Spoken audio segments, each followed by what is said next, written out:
जुगनू भैया सुनते हो, जी तितली बहना कहो। आप एक रोशन जुगनू हो, आप एक प्यारी तितली हो। मैंने अपने रंगों से, मैंने अपनी किरणों से रंग धरती में भरना है, रोशन देश को करना है। बात मगर ये अधूरी है, करनी हमको पूरी है।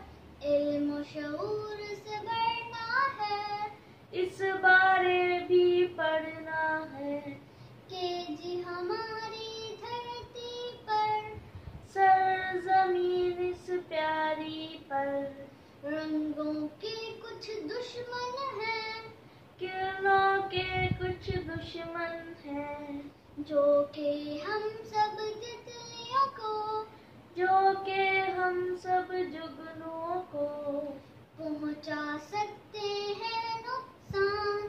वही तो है गंदे शैतान।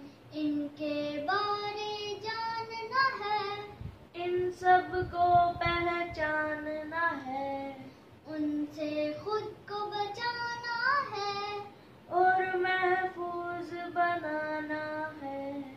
ताकि अल्लाह करे मालिक वो ऐसा करे, तितलियां रंग इसमें भरे, और जुगनू रोशन करे। रोशन और रंगीन जहां। जिंदाबाद पाकिस्तान।